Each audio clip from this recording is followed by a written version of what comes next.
Doing good. How are you guys doing? All right. Tight end Riley Nowakowski. We'll start on your right with Zach B. and then go to Colin. Riley, I guess looking back to last year, Indiana had Zach Horton. Have they kind of shown you any film of Zach Horton as what they expect from you from a pass blocking and a run blocking standpoint? Yeah, definitely. That was a big part of my recruitment process, was watching a lot of his film. Obviously, we have a similar build and kind of similar play style, so that was a big draw. He's like Coach Kane kind of told me, like, you fit this role really well. So yeah, it was definitely a big draw for me. We'll say that with Colin, then go to Jared. Tight end is obviously a hybrid of a blocker and receiver. Kind of, how do you see your game and fitting in with this offense?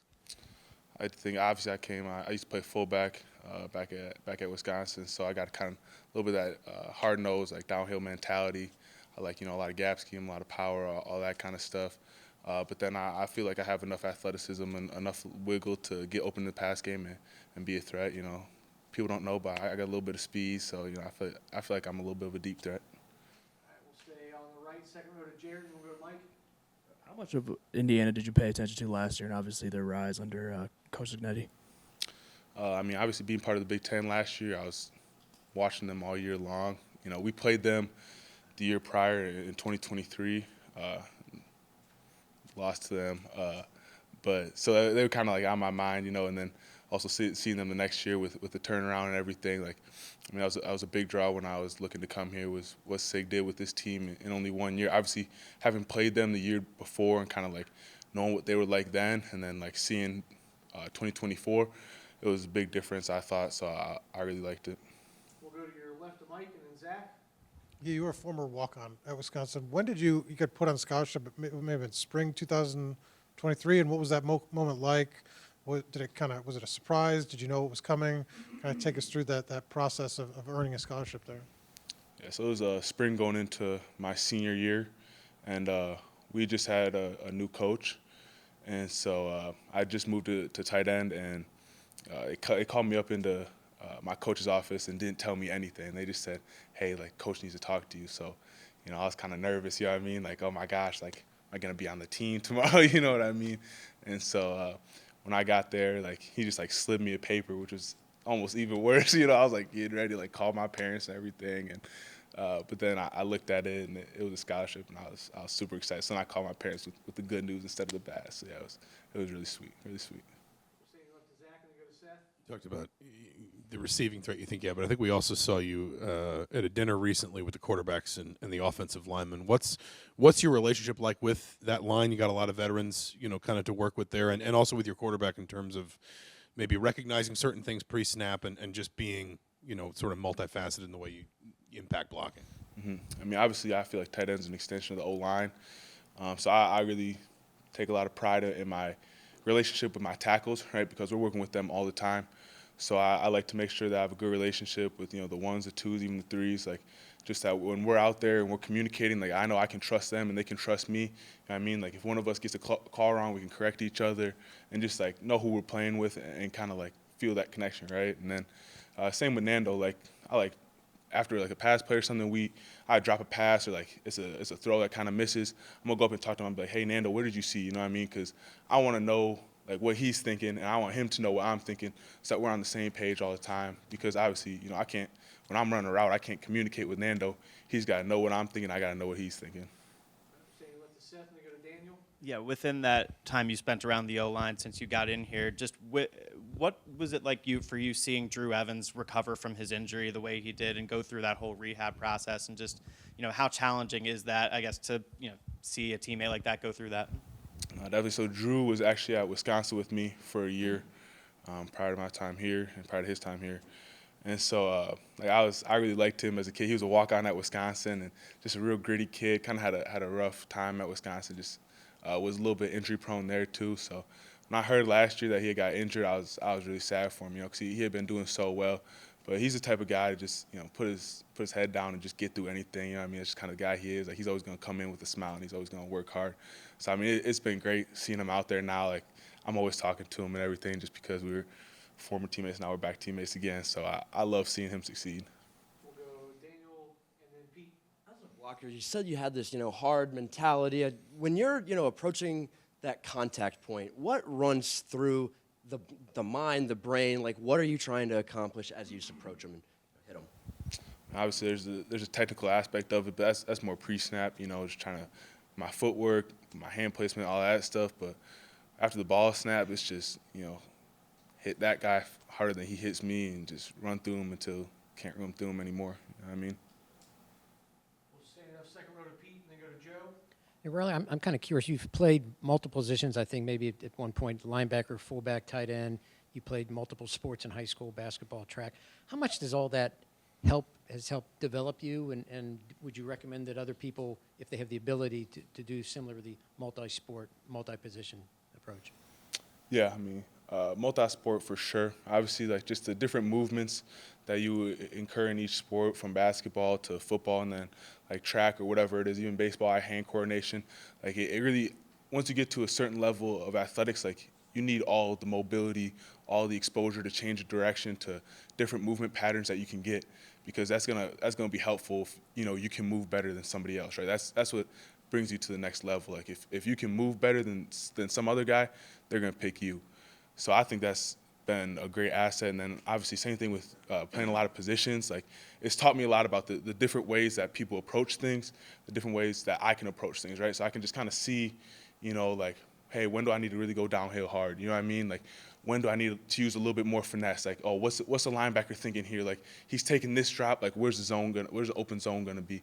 So I think like playing as many positions as you can. I mean, obviously, like, got to kind of be focused in on what you want to do, but being like open to like changing positions or like filling a need somewhere, I think that's a great thing. Taking scout really seriously, and because they move around a lot during scout, so taking advantage of every position you play during scout, I think is really big, just because it teaches you so much about the whole sport of football, and it really helps you understand the greater concept that we're trying to work. Stand second row to Joe and then go to Matt. You've dealt with coaching changes before at your time at Wisconsin. I mean, with that kind of experience, learning new systems, what stood out about making that change to Indiana with Signetti and the staff? Yeah, I think it made that transition easier for me, just because I had just done it 2 years prior. So that definitely made it a little bit easier, but I think the staff did a great job of, just getting me into the playbook right away and like pushing that on us, and they were really helpful. I mean, when I first got here in winter, me and Grant Wilson and Nando, we go up to the offices with the GAs every day and just go through install 1, and then we'd go through that for 2 days, and we'd go through install 2, whatever. And so like the GAs and the coaches would always be stopping in, like helping and talking to us and just like helping us work through it. Like as much as we wanted to put in, the coach were going to match that and put in the same effort. We'll go third row on your right to Matt and then Jeff. You mentioned that you noticed what Indiana did last year before you got here, Trey Wettig, and you mentioned Drew, that you were with at Wisconsin were here. Did you reach out to them at all? Did you talk to them? And if so, what was the feedback they gave you about their year under the new staff? Yeah, talking to Trey was big.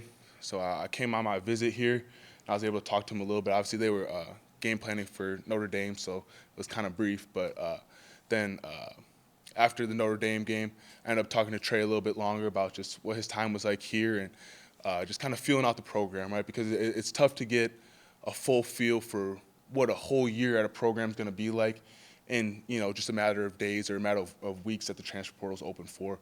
So that was a really big part was asking Trey like kind of what the day-to-day life was like what the coaching style of a lot of the coaches were, kind of what their mentality was about things, and because that's really what I was looking for a fit for me. So I would say Trey was a really big part of that, just kind of being open and honest about how they run stuff here, and I really liked it. All right, we'll go second row on your right to Jeff, and we'll wrap up with Sandy. So 2 questions for me. First of all, take me through the process and the conversations associated with start a linebacker, then fullback, then tight end. How did it work, and sort of why the position changes? So I started at outside linebacker. I was a walk-on, and I had 3 other kids in my class. One of them's in the NFL now. His name's Nick Herbig, so he's a really good pass rusher. So wasn't going to play above him, obviously. He's just clearly leaps and bounds better than me. And then the other 2 were bigger than me and just more built for the position for me. I was a little bit undersized for the position. And so I just do a lot of like indie work. I'd always be the offensive show guy, like stuff like that. So I do a really good job being an offensive show guy because I was just trying to give my all the time. And then after a year and a half, we ended up having one of our fullbacks transfer. And so my coach recommended me because of the good job I've been doing in Indy to go play fullback. So I ended up playing fullback for then the next year and a half, and then Coach Chris got fired, and our new scheme was under Longo was an air raid, so we didn't have a fullback anymore. So they were like, hey, like you can go play running back or you can play tight end. Like, right, that's the two boats you kind of fit into. At the time, we had Braylon Allen at running back, and he's a better running back than I'll ever be. You know, I'm willing to admit that. And then we had a few other guys behind him too, Ches, and just a bunch of guys that were way better running backs than I would have ever been. So I was just like, you know, I'm behind the curve. I'm pretty good at blocking anyways. Like, let me just go to tight end. And then just kind of went from there, just worked my butt off and earned that scholarship, and then just kind of never looked back. So the second one for me is this. The word is you really like blocking. I'm curious, is that true? If so, why? And why do you feel you're as good at it as you are?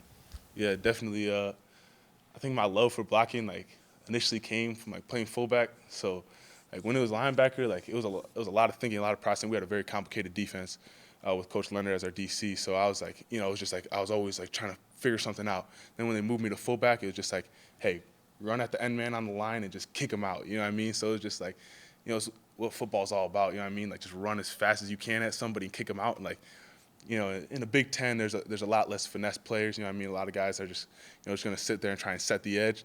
So it's just kind of like me versus him. Like who's gonna be tougher? Who's gonna hit harder? And that's really kind of where I got that love for it. Was just like, hey, like it's mano a mano. Like let's just get to it. So I think that played a really big role in my love for it. And then once I got moved to tight end, like it was a little bit different style, but I still like that, you know, that kind of mindset of like, hey, I'm trying to dominate the man in front of me. You know what I mean? Like now I got to use my hands a little bit more and kind of get better at that.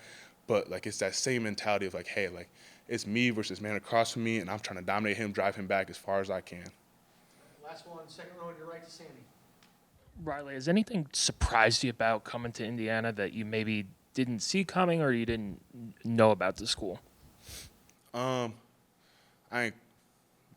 like Sig a lot. I like Sig. You know, I think I wasn't sure about him. You know, just like seeing like everything in the media. You know what I mean? Like it's a little different than like he's an interesting character. So that was definitely something I was just like, you know, I don't know what he's gonna be like. You know, in person and like around the team and everything. But I really like him a lot. I like his mentality.